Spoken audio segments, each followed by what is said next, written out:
April 18, 1943. The morning sun cast long shadows across the Solomon Islands as Admiral Isoroku Yamamoto adjusted his white gloves one final time. The architect of Pearl Harbor, the man whose strategic brilliance had brought America to its knees just 16 months earlier, prepared for what would become the most fateful inspection tour in naval history. His Betty bomber sat waiting on the tarmac at Rabaul, engines warming in the tropical heat, while Zero fighters circled overhead like protective hawks. Yamamoto had earned his reputation through meticulous planning and bold execution. The Pearl Harbor attack had been his masterpiece, a surgical strike that crippled the American Pacific Fleet in a single morning. Japanese commanders across the Pacific had watched in awe as their diminutive admiral, standing barely 5 feet 3 inches tall, had orchestrated the most devastating surprise attack in modern warfare. His strategic mind had turned the tide of war in the Pacific, and now he was embarking on a morale-boosting tour of frontline positions in the Solomon Islands.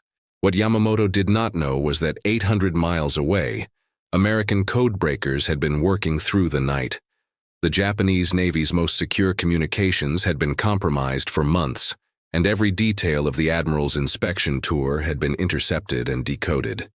In the steamy radio rooms of Pearl Harbor, intelligence officers had pieced together Yamamoto's exact flight path, timing, and escort details. The man who had delivered such a crushing blow to American naval power was now flying directly into the crosshairs of American vengeance. The irony was not lost on those who understood the broader context of the Pacific War.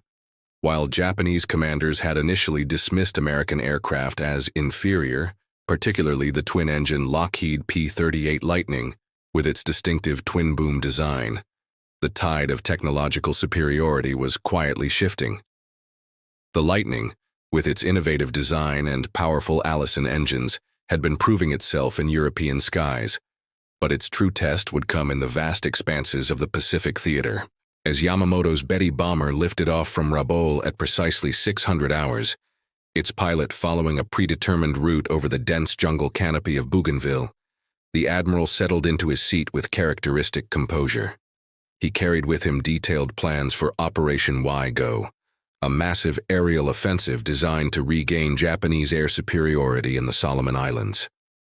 His presence at forward bases was meant to inspire troops who had been increasingly battered by American counterattacks since the decisive Battle of Guadalcanal. The morning flight proceeded smoothly over the emerald waters and jungle-covered islands. Yamamoto's escort of 6 Zero fighters maintained perfect formation, their pilots alert but confident. This was supposed to be a routine flight over secure Japanese airspace, far from any American bases capable of mounting an intercept mission. The Admiral used the flight time to review intelligence reports and operational plans, unaware that his enemies had been tracking his every movement for days. According to declassified documents from the National Archives, the decision to target Yamamoto had reached the highest levels of American command, requiring direct approval from Secretary of the Navy Frank Knox and ultimately President Franklin Delano Roosevelt himself. The mission represented a calculated risk.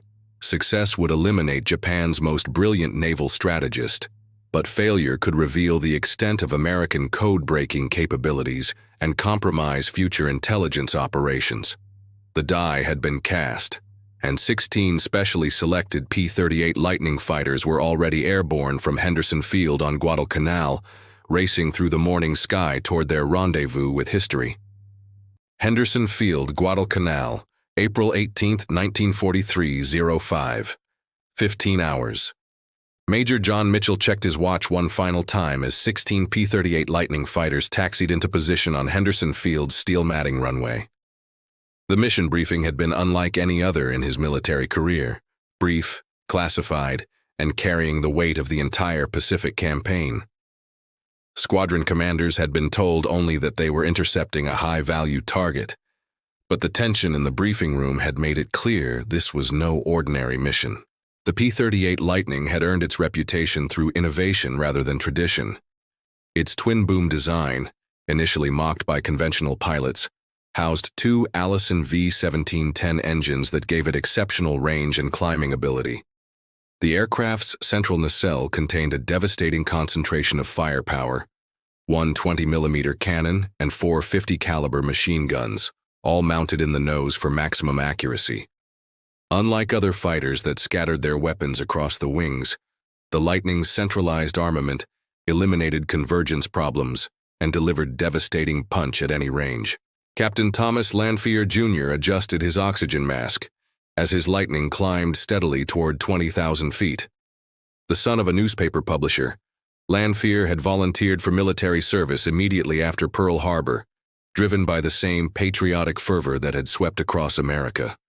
His aircraft, along with First Lieutenant Rex Barber's, had been specifically tasked with the actual intercept while the remaining 14 Lightnings provided top cover and navigation support. The morning sky over the Solomon Islands stretched endlessly in all directions, a vast blue canvas broken only by scattered clouds and the occasional island peak jutting up from the ocean. The Lightning formation flew in radio silence, following a carefully calculated course designed to intercept Yamamoto's flight at precisely the right moment. The margin for error was virtually non-existent. The Japanese formation would be in range for only minutes before disappearing into friendly airspace near Kahili Airfield. Major Mitchell had planned the intercept with mathematical precision, accounting for wind speed, fuel consumption, and the Lightning's superior speed advantage over the slower Betty bombers. The American fighters flew barely 50 feet above the ocean surface to avoid Japanese radar installations, their twin engines churning through the tropical air with mechanical reliability. This low-altitude approach would bring them up beneath Yamamoto's formation, just as it began its descent toward Balale Airfield.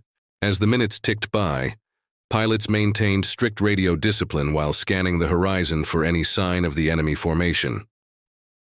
The P-38's excellent visibility, afforded by its unique configuration and large canopy, gave pilots an exceptional view of the surrounding airspace.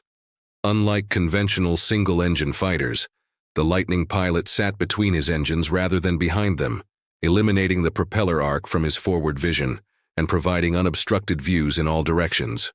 The intelligence breakthrough that had made this mission possible represented one of the war's most closely guarded secrets. American cryptographers had cracked the Japanese Navy's JN-25 code, providing unprecedented insight into enemy operations and planning. As referenced in historical documents from the Pacific War Research Society, the decision to act on this intelligence required balancing operational security against tactical opportunity. Using the intelligence too obviously might compromise future code-breaking operations. At 0934 hours, Lieutenant Doug Canning spotted the distinctive silhouette of Betty bombers approaching from the northwest, exactly where intelligence had predicted.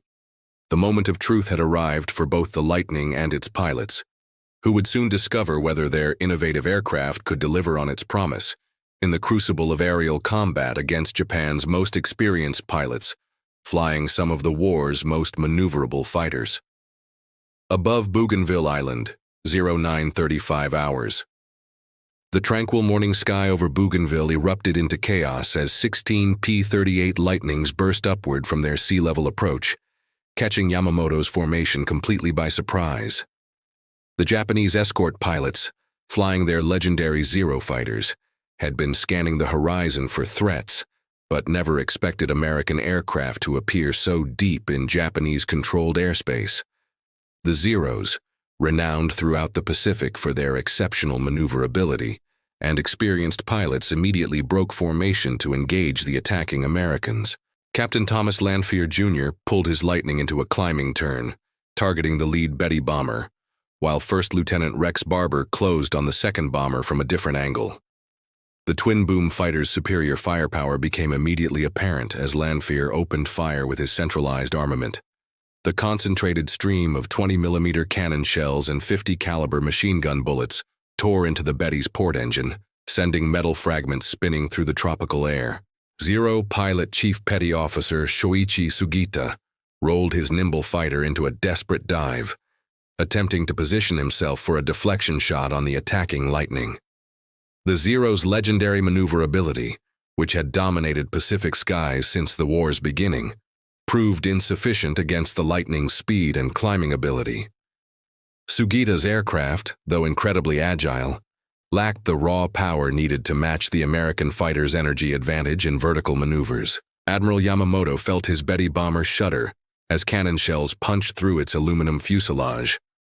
The aircraft's pilot, Chief Petty Officer Takeshi Kotani, fought desperately to maintain control as the port engine burst into flames and hydraulic fluid began streaming from severed lines. The bomber, designed for level flight rather than combat maneuvering, wallowed through the air like a wounded whale, while its escort fighters engaged in a deadly dance overhead. The second Betty bomber, carrying Yamamoto's staff officers, came under attack from Rex Barber's Lightning as the formation scattered across the morning sky. Barber's accurate gunnery sent the staff aircraft crashing into the jungle canopy within minutes, eliminating any witnesses who might have provided detailed accounts of the attack. The loss of the staff aircraft meant that Japanese understanding of what had transpired would remain fragmentary and confused. Major John Mitchell's remaining 14 Lightnings engaged the Zero escort in a running battle that stretched across 50 miles of Solomon Islands airspace. The American pilots discovered that their aircraft's superior firepower and diving speed more than compensated for the Zero's famous turning ability. The P-38's twin engines provided redundancy that proved crucial when Japanese pilots managed to score hits. Several Lightnings returned to Henderson Field with one engine shot out but still flying. As documented in official U.S. Navy records, the engagement lasted approximately 10 minutes from first contact to the final crash. Yamamoto's Betty bomber, streaming fuel and smoke, attempted an emergency landing in the dense jungle of Bougainville Island. The aircraft's final moments were witnessed by Japanese ground observers, who later reported seeing the bomber disappear into the triple canopy jungle, approximately 6 miles inland from the coast. Chief Petty Officer Kotani fought heroically to keep his damaged aircraft airborne, long enough to attempt a controlled crash landing. The Betty's remaining engine was overheating rapidly, and control surfaces were responding sluggishly to pilot inputs. As the bomber descended through the jungle canopy, breaking through successive layers of vegetation, Admiral Yamamoto maintained his characteristic composure even in the face of certain death. The crash occurred at 0945 hours, exactly 11 minutes after the initial attack began. The Betty bomber's wreckage would remain hidden in the jungle for more than a day before Japanese search parties could hack their way through the dense vegetation to reach the crash site. When they finally arrived, they would discover the body of Japan's greatest naval strategist, still strapped in his seat, his white gloves pristine despite the violence of the crash. Bougainville jungle canopy, 0945 hours. The Betty bomber plunged through the dense jungle canopy with the finality of a falling cathedral spire, its remaining engine coughing out its last mechanical breath as gravity claimed Admiral Yamamoto's aircraft. Chief Petty Officer Takeshi Kotani had managed to level the wounded bomber just enough to prevent a vertical dive, but the jungle's embrace was inevitable. Massive mahogany trees, some over 200 feet tall, reached upward like protective arms, catching the aircraft's wings and fuselage as it descended through multiple layers of vegetation. Inside the bomber's cabin, Admiral Isoroku Yamamoto faced his final moments with the same stoic composure that had defined his entire naval career. The man who had planned the Pearl Harbor attack, who had revolutionized naval aviation tactics, and who had become the symbol of Japanese naval power in the Pacific, sat calmly in his seat as his world disintegrated around him. His aide, Commander Noboru Fukuzaki, had been killed instantly when the first Lightning's cannon shells penetrated the cabin, but Yamamoto remained conscious and alert until the very end. The crash site, located approximately 6 miles inland from Bougainville's western coast, would become one of the most significant locations in Pacific War history. The dense jungle that claimed Yamamoto's aircraft was typical of the Solomon Islands, a layered ecosystem where the forest floor received less than 2% of available sunlight, creating a perpetual twilight world beneath towering trees and thick vines. The Betty bomber's wreckage scattered across several acres, with the main fuselage section containing Yamamoto's body coming to rest against a massive tree trunk. Japanese search parties would later discover that Admiral Yamamoto had died from 2 bullet wounds, most likely sustained during the aerial attack rather than the subsequent crash. The precision of Captain Lanfear's gunnery had been devastatingly effective, sending .50 caliber bullets through the Betty's relatively thin aluminum skin with lethal accuracy. The Admiral's death had been swift, occurring during the height of the aerial engagement rather than in the crash itself. The psychological impact of losing their most revered naval commander would reverberate through Japanese forces across the Pacific. Yamamoto had been more than just a military strategist. He was a symbol of Japanese naval supremacy and technological innovation. His loss represented not just the death of an individual, but the symbolic end of Japanese offensive capability in the Pacific. The man who had once warned Japanese leaders that America would fight with unprecedented determination had become the war's most significant individual casualty. According to historical accounts preserved in the Japanese Maritime Self-Defense Force archives, Yamamoto's body was discovered still wearing his dress white uniform, complete with the ceremonial sword that marked his rank as a fleet admiral. His personal effects, including classified operational plans and strategic assessments, were recovered by the search party and immediately classified at the highest levels of Japanese command. The plans revealed the scope of Operation One My Go, Yamamoto's intended offensive that might have prolonged Japanese resistance in the Solomon Islands by months or even years. The search party that finally reached the crash site consisted of local Japanese garrison troops who had been fighting a losing battle against American forces on Guadalcanal for months. These battle-hardened soldiers, many of whom had witnessed Japanese defeats throughout the Solomon Islands campaign, understood immediately that they had discovered something far more significant than a routine aircraft crash. The presence of Admiral Yamamoto's body transformed a simple recovery mission into a moment of profound historical importance. The recovery of Yamamoto's remains required an enormous effort by Japanese forces, who had to hack through miles of dense jungle while avoiding American patrols and air attacks.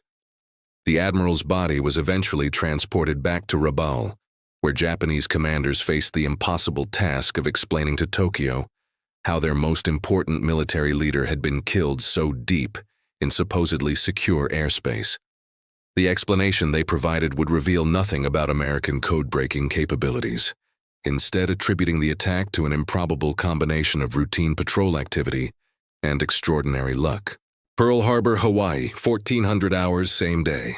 Captain Joseph Rochefort stood quietly in the cramped basement of the 14th Naval District Administration Building, surrounded by the mechanical clicking of decryption machines and the hushed conversations of intelligence analysts. The man who had led the team that broke Japanese naval codes received confirmation of the mission's success through the same radio intercepts that had made the attack possible in the first place. Japanese communications, intercepted and decoded within hours of transmission, revealed the devastating truth. Admiral Yamamoto was dead, killed by American fighters operating at the absolute limit of their range. The Combat Intelligence Unit, known by its cover designation as Station Hypo, had achieved what many considered impossible just 18 months after Pearl Harbor. The same Japanese codes that had concealed the original attack on Pearl Harbor were now providing American forces with unprecedented insight into enemy operations. Rochefort's team of cryptographers, linguists, and mathematicians had transformed the Pacific War from a series of desperate defensive actions into a campaign where American forces could anticipate and counter Japanese moves before they developed. The intelligence breakthrough that enabled Yamamoto's interception represented the culmination of months of painstaking work by some of America's most brilliant minds. The Japanese Navy's JN-25 code, considered unbreakable by its creators, had fallen to a combination of mathematical analysis, linguistic expertise, and sheer determination. The decryption process required understanding not just the code itself, but also Japanese military terminology, operational procedures, and cultural nuances that affected how messages were composed and transmitted. Lieutenant Commander Edwin Layton, Admiral Chester Nimitz's intelligence officer, had been the crucial link between the code breakers and operational commanders. Layton's ability to translate raw intelligence into actionable military information had enabled the Pacific Fleet to transform from a defensive force into an aggressive striking arm, capable of reaching deep into Japanese-controlled territory. The Yamamoto intercept represented the perfect fusion of intelligence gathering and operational execution. The decision to target Yamamoto had required approval at the highest levels of American government, ultimately reaching President Franklin Delano Roosevelt's desk in the White House. The political implications of assassinating a specific enemy leader were considerable, particularly given the potential for Japanese retaliation against American prisoners of war. Roosevelt's approval demonstrated the strategic importance placed on eliminating Japan's most capable naval commander, even at the risk of escalating the conflict's intensity. As referenced in declassified documents from the National Security Agency, the success of Operation Vengeance created an immediate dilemma for American intelligence services. The precision of the intercept had been so perfect that it might reveal the extent of American code-breaking capabilities to Japanese intelligence analysts. Careful consideration had to be given to how future intelligence would be used to avoid compromising the source of such valuable information. The psychological warfare implications of Yamamoto's death extended far beyond simple military calculations. The admiral had been personally involved in planning the Pearl Harbor attack, making him a symbol of Japanese aggression in American popular consciousness. News of his death, when eventually released to the public, would provide a powerful morale boost to American forces and civilians who had endured months of bad news from Pacific battlefronts. Captain Rochefort understood that the successful intercept represented both triumph and responsibility. The intelligence capabilities that had made Operation Vengeance possible could potentially shorten the Pacific War by months or years, if properly utilized. However, the same capabilities had to be protected and preserved, requiring careful balance between operational advantage and security considerations. The codebreakers' silent victory would remain classified for decades, hidden behind layers of secrecy that protected both methods and sources.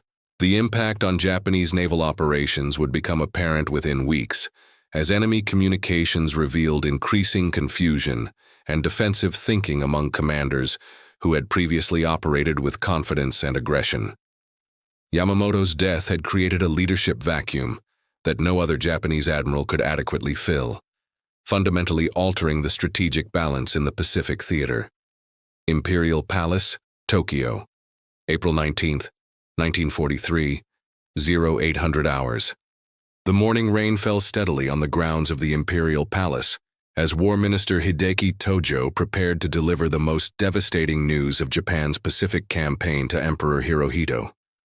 The official confirmation of Admiral Yamamoto's death had arrived through secured channels just hours earlier, and now Japan's military leadership faced the impossible task of explaining how their most brilliant naval strategist had been killed in what was supposed to be secure airspace, hundreds of miles from any American base.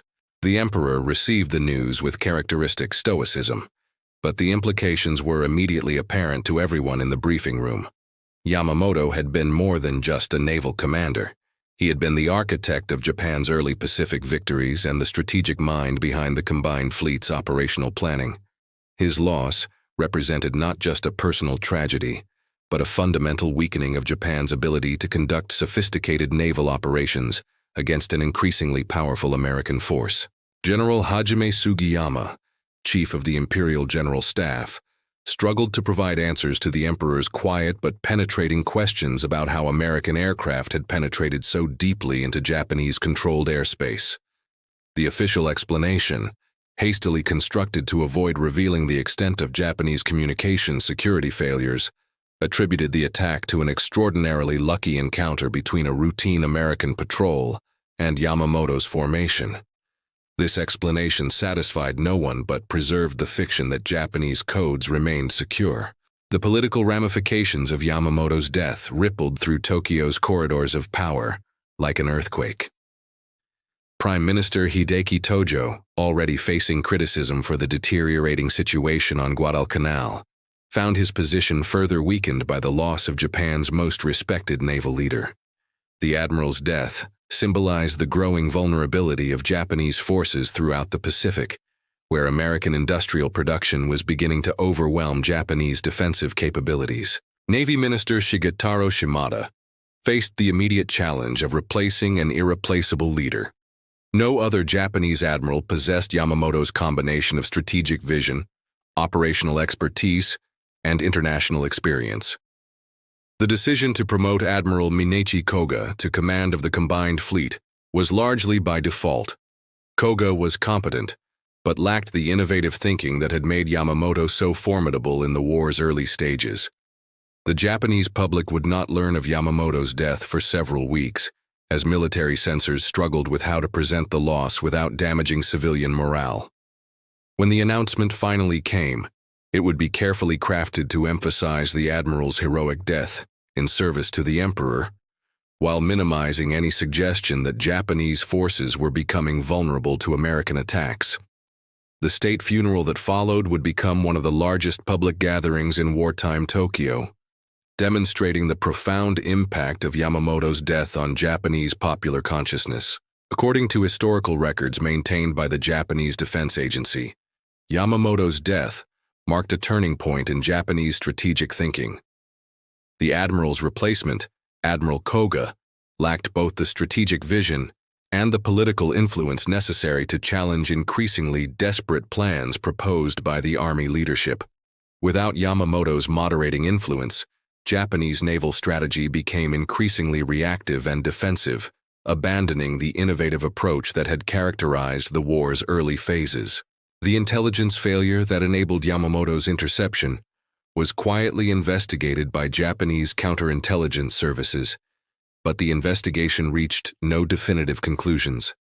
The possibility that American forces had broken Japanese naval codes was considered but dismissed as technically impossible, given the complexity of the JN-25 system. This failure to recognize the extent of American intelligence capabilities would continue to plague Japanese operations throughout the remainder of the Pacific War. The loss of Yamamoto also eliminated one of the few Japanese leaders who might have advocated for a negotiated end to the Pacific conflict. The admiral had privately expressed concerns about Japan's ability to sustain a prolonged war against American industrial capacity, but his death removed this voice of strategic realism from Japanese planning councils. The war would continue for more than 2 additional years, costing millions of lives that might have been saved through earlier negotiations. Henderson Field, Guadalcanal, April 18, 1943, 1500 hours. The 16 P-38 Lightning fighters touched down on Henderson Field's steel matting runway, with the satisfaction of a mission perfectly executed, their twin engines cooling in the tropical heat as ground crews rushed to service the aircraft and debrief the pilots. Major John Mitchell's formation had flown over 400 miles of ocean, engaged the enemy in a brief but decisive combat, and returned with minimal losses. Only one Lightning had been shot down during the engagement, and its pilot had been recovered by American search and rescue forces. Captain Thomas Lanphier Jr. climbed down from his Lightning's cockpit with the knowledge that he had just participated in one of the war's most significant aerial engagements. The young pilot, son of a newspaper publisher who had volunteered for military service after Pearl Harbor, had delivered the decisive burst of gunfire that sent Admiral Yamamoto's Betty bomber plunging into the Bougainville jungle. The moment would define his military career and secure his place in aviation history. First Lieutenant Rex Barber's Lightning showed bullet holes from the Zero escort fighters, but the aircraft's robust construction had protected both pilot and engines during the engagement. The twin-boom design that had initially seemed so unconventional proved its worth in combat, providing redundancy and survivability that single-engine fighters could not match. Barber's successful attack on the second Betty bomber had eliminated potential witnesses while demonstrating the Lightning's devastating firepower. The P-38's performance during Operation Vengeance validated years of innovative design work by Lockheed Aircraft Corporation's engineering team. The aircraft's exceptional range, achieved through efficient twin-engine design and large fuel capacity, had enabled American forces to strike targets previously considered beyond reach.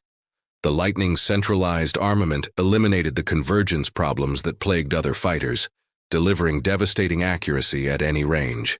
Intelligence officers who debriefed the returning pilots were particularly interested in the Lightning's performance against the legendary Zero fighters. American pilots had consistently reported difficulty engaging the highly maneuverable Japanese aircraft in turning engagements, but the Lightning's superior speed and climbing ability provided alternative tactics that negated the Zero's advantages. The twin-engine fighter could engage and disengage at will, controlling the terms of combat through energy management rather than maneuverability. The success of Operation Vengeance would influence American aircraft procurement decisions for the remainder of the Pacific War. The Lightning's combination of range, firepower, and survivability made it ideal for the vast distances and extended engagements characteristic of Pacific theater operations. Production of the P-38 would increase dramatically as military planners recognized the aircraft's unique capabilities in long-range interception and ground attack roles. As documented in official U.S. Army Air Forces records, the Lightning's versatility extended far beyond its primary role as an interceptor fighter.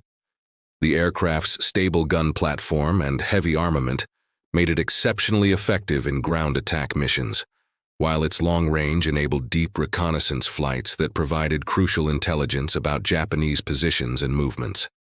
The P-38 would ultimately serve in every theater of World War II, from the frozen battlefields of Alaska's Aleutian Islands to the desert campaigns of North Africa. The psychological impact of the Yamamoto intercept on American military morale was immediate and profound.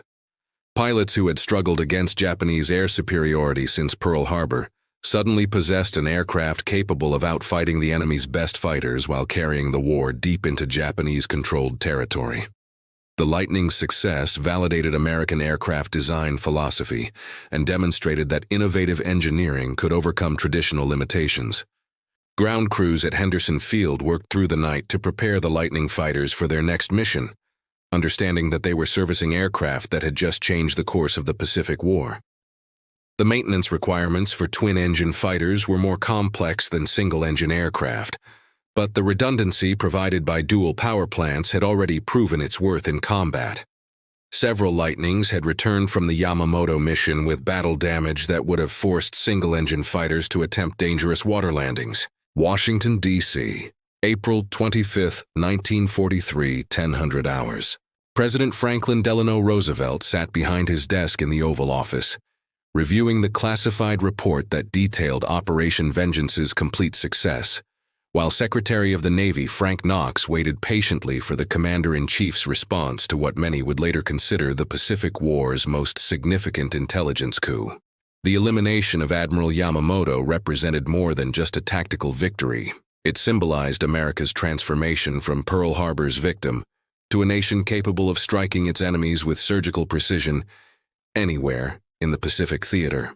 The decision to release news of Yamamoto's death to the American public required careful consideration of both propaganda value and security implications. Roosevelt understood that the successful intercept would provide a tremendous morale boost to American forces and civilians who had endured months of difficult news from Pacific battlefronts. However, revealing too many details about the operation might compromise the code-breaking capabilities that had made the mission possible. Secretary Knox had worked closely with intelligence officials to craft a public announcement that would maximize propaganda benefits while protecting operational security. The official statement would credit American pilots with shooting down an aircraft carrying high-ranking Japanese officers during a routine patrol, carefully avoiding any mention of intercepted communications or advanced knowledge of enemy movements. The truth about American code-breaking capabilities would remain classified for decades. The Lightning fighters that had executed Operation Vengeance represented a broader transformation in American aircraft design and production capabilities. The Lockheed P-38 had emerged from innovative engineering approaches that prioritized performance over conventional appearance, resulting in an aircraft that could outfight Japanese fighters while carrying the war deep into enemy territory. The success of the Yamamoto intercept validated this design philosophy and influenced aircraft development for the remainder of the war. American industrial capacity, which Admiral Yamamoto himself had warned Japanese leaders would ultimately determine the Pacific War's outcome, was beginning to demonstrate its overwhelming advantage over Japanese production capabilities. The same factories that had produced automobiles and consumer goods before Pearl Harbor were now turning out aircraft, ships, and weapons in quantities that Japanese planners had never considered possible.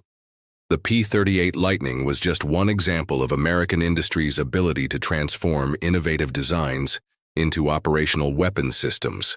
The strategic implications of Yamamoto's death extended far beyond the immediate loss of Japanese naval leadership. The admiral's replacement, Admiral Minichi Koga, lacked both the strategic vision and the political influence necessary to challenge increasingly desperate plans proposed by Japanese army leaders.